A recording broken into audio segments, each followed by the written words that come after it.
বন্ধুরা, আজ বানালাম একদম অচেনা অজানা চিকেন কেক। রেসিপিটি কেমন করে বানালাম তাহলে চলো বুঝিয়ে দেই, দেখিয়ে দেই তোমাদের আমার উপকরণগুলো। और अभी तो रुको, क्लाइमैक्स अभी बाकी है। আজ আমি ব্যবহার করছি বোনলেস চিকেন। আমি চিকেন নিয়েছি 6 টুকরো, সাথে নিয়েছি বেকিং পাউডার 1 চামচ, 4টা মেরি বিস্কুট নিয়েছি, 2 টুকরো টমেটো নিয়েছি, পেঁয়াজ কুচি নিয়েছি, অল্প আদা নিয়েছি, একটা বাটার নিয়েছি, একটু গাজর ঘষে নিয়েছি, মিট মশলা নিয়েছি। এদিকে নিয়েছি আমি হাফ কাপ চিনি, 1 কাপ ময়দা, কাজু নিয়েছি ভিজিয়ে রেখেছি কয়টা, দুধ নিয়েছি। আর আজ আমি বানাবো কেকটা এই বাটিটায়। আর এখানে আমি মটরশুঁটি সেদ্ধ বসিয়ে দিয়েছি। তাহলে বন্ধুরা শুরু করা যাক আমার আজকের চিকেন কেক। কড়াইটা বসিয়ে রেখেছিলাম, গরম হয়ে গেছে, পরিমাণ মতন আমি তেল দিলাম, অল্প হলুদ দিলাম। আমি সর্ষের তেলেই করলাম, বন্ধুরা তোমরা চাইলে সাদা তেলেও করতে পারো। প্রথমে আমি পেঁয়াজ আর আদাটাকে ছেড়ে দিলাম, বোনলেস চিকেন গুলো ছেড়ে দিলাম। খুব ভালো করে আমি পেঁয়াজ আদা আর চিকেনটা ফ্রাই করে নেব। স্বাদ অনুসারে অল্প লবণ দিলাম, সাথে টমেটোটাও ছেড়ে দিলাম। বন্ধুরা আমার সবকিছু ফ্রাই হয়ে গেল, এখন আমি নামিয়ে সব পেস্ট করে নেব। সাথে আমি মেরি বিস্কুটটাও পেস্ট করব।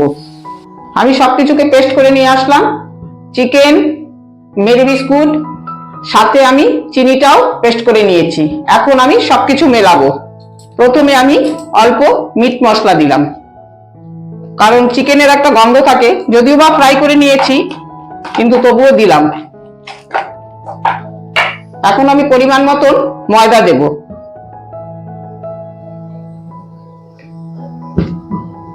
মেরি বিস্কুটটা আমি এই কারণে দিলাম, শুধু ময়দা দিয়ে করলে কেকটা একটু নরম হবে, আর মেরি বিস্কুটটা দিলে একটু হার্ড হবে, তার জন্য মেরি বিস্কুটের গুঁড়োটা দিলাম।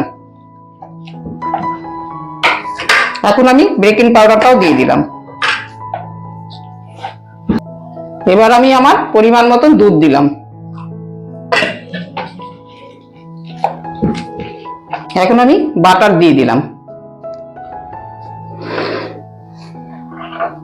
পরিমাণ মতন চিনি দিলাম।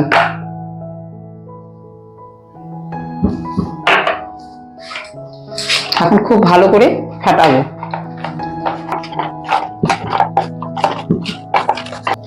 আমি ঘষে রেখেছিলাম গাজরও দিয়ে দিলাম অল্প।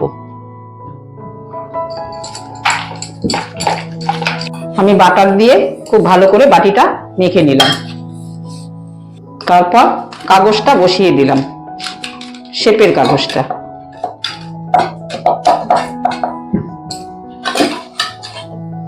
এবার আমি বাটিটার মধ্যে ঢেলে দিলাম সব। বন্ধুরা আমার বাটিতে সবকিছু দিয়ে দেওয়া হয়ে গেল। সেদ্ধ করা মটরশুঁটিটা আমি উপরে সাজিয়ে দিলাম সুন্দর লাগার জন্য। আমি একটা কড়াই বসিয়ে রেখেছিলাম গরম হওয়ার জন্য, গরম হয়েও গেছে, স্ট্যান্ড দিয়ে রেখেছি, তার উপর বাটিটা বসিয়ে দিয়েছি। আর এখন গ্যাসটা বাড়িয়ে দিলাম, আর এই যে আমি ঢেকে দিলাম, কোন রকম যেন বাষ্প না ঢোকে। প্রথমে আমি খুব গ্যাসটা বাড়িয়ে দিলাম, পরে আমি আস্তে আস্তে স্লো করে দেব। বন্ধুরা আমার আজকের চিকেন কেকটা হয়ে গেল। এই যে আমার কেক, দেখুন কি সুন্দর হয়েছে। তাহলে আমি নামিয়ে নেই।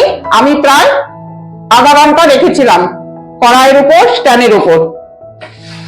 এখন প্লেটে ঢালতে পারবো না, কারণ ঠান্ডা হবে, তারপর ঢালতে হবে, না হলে ভেঙে যাবে। আগে যদি গরম গরম ঢালি তাহলে ভেঙে যাবে, তাই একটু ঠান্ডা হোক, তারপর আমি ঢেলে আবার তোমাদেরকে দেখাবো। আমার কেকটা ঠান্ডা হয়ে গেছে, আমি এখন উঠিয়ে দিলাম।